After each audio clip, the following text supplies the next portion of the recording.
We've talked a little bit about how other vendors potentially are on-prem, and I'm sure that there's other reasons that some of our clients are choosing to go with Behavox.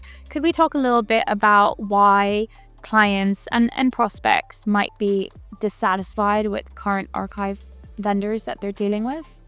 Oh, Farine, I'm not sure how much time you have. So let's start at the real extreme. There are some companies who have either, they may have a policy that they don't want to go to the cloud, so they don't want to go with a cloud provider. And there certainly aren't any mainstream and modern on-prem providers. So there's some very good companies that have a long history, well-established products or cloud providers. So if you want modernity, that becomes a challenge.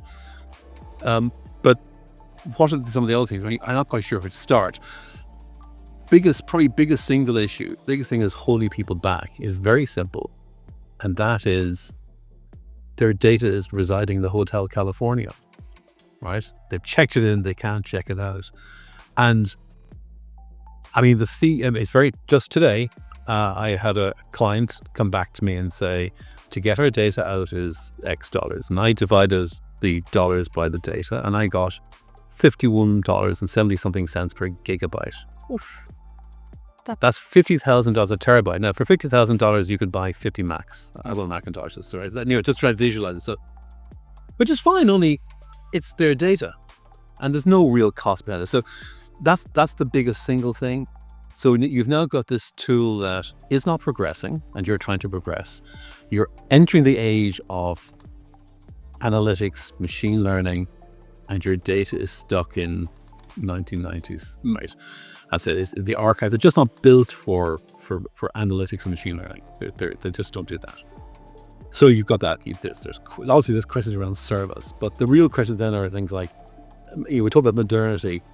They were meant for emails, and emails that have nice, clean, simple chains. They weren't meant for conversations that start off as a phone call and then go to WhatsApp and then come back to an email and then go to maybe an open line squawk box. Any of these things. So they're not meeting the compliance need. They are technically checking the box. Yes, we've captured the broker dealer conversations and they're available and they can be searched, but they can't use it. And in the face of all this growing volume, that provides a great place to hide bad conduct. So they're not reducing the risk. And in fact, you just look at the fines. We haven't had a $14 billion fine this year yet. Hopefully not. But there's constant things coming out of the woodwork, and so they're overwhelmed. They're overwhelmed by data. We've got some of the best technology. We have the best technology to manage data we've ever had in the history of humanity, and they can't use it. And just to really add insult to injury, they've got to pay a fortune to get away from that. The providers don't appear to be wanting to invest the money. And I suppose part of it, in fairness to them, is they've got so much technical debt. So they have to you have to fundamentally re-engineer everything, and they're not prepared to do that, right? And I can see a business case for that, but either way, it's no use to the customer. So now you can't do your job well. You can't progress to a better position. It costs you a lot to do the job badly, but costs you even more to get away. So these are really big issues, not insurmountable issues, but these are big issues for organizations, and so that is just getting in the way of them making their lives better. But it is also, unintentionally, but it is fueling systemic risk, because the challenge is rising, and the technology, for many firms, they aren't able to make that technology jump, or they don't feel comfortable making that technology jump. And I think that probably goes back to thinking about it, the earlier point about they need a partner. They don't need a provider of technology. They need a partner, and a partner who understands what it's like to have the SEC or FINRA or whoever knocking, or worse still, the FBI, right? They need a partner who understands what they're doing, but who is progressive and has modern technology. And this is why, I know it sounds kind of maybe a little bit cliched, but we made a technical pivot point a couple of years ago where we pivoted onto the modern Google platform. We used Google search as the base for how we do searching.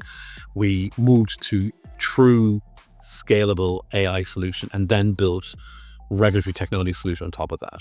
And that puts us in a fundamentally different position from everybody else. Because everybody else, no matter how good they are, even if they developed their technology in 2018, they developed it for capture, store, occasionally read. Machine learning requires vast volume of reading and writing of data. It requires great compute power. And unless you want to spend a fortune, you need to be able to truly use cloud technology to take advantage of that. So just as an interesting statistic, our search engine technology, used by Google, it does somewhere between 13 and 14 billion searches a day. And that's more than every other provider in the history of their whole organization will have done to date. Wow. Right? So that tells us that it works, it's robust, it's scalable. All the bases are checked off, but it's also modern. And we can integrate modern technology. We can render modern images. We can render modern voice. We can do all sorts of things. But best of all, and I don't know if we're going to come to this later, so I'll get to it now. When we apply AI, people say to me, what do you mean it's an intelligent archive? It's an intelligent technology. And I say, well, actually, we are deploying artificial intelligence 3 different ways into the estate. So under the covers, unbeknownst to anybody on the customer side, so to speak, is the AI is operating across their tenant, and it is trying to tune and balance that estate the whole time. So all the time, an artificial agent is tweaking to make sure performance stays where it should stay. And that in itself is amazing. The second thing we do is, we have this incredible large language model, and that allows us to have essentially a no-code, human-centric. I could train anybody in 50 minutes to use it. But you've got the power of AI onto all that, allowing you to use the data in ways we couldn't have imagined. But that may not be quite enough for everybody. Because we're using the GCP platform, we can also deploy a number of different technologies. Vertex is one, and give them a full data science environment that is sitting in and on top of their data. It doesn't get copied, it doesn't get duplicated, it doesn't get leaked or breached, but they can still perform analytics on it in real time. No one can do that. No one else can do that without creating a whole data lake. And the minute you do that, you're incurring cost, but you're also incurring the security risk because you're duplicating the data. You're moving the data and you're storing it again. Who wants to do that?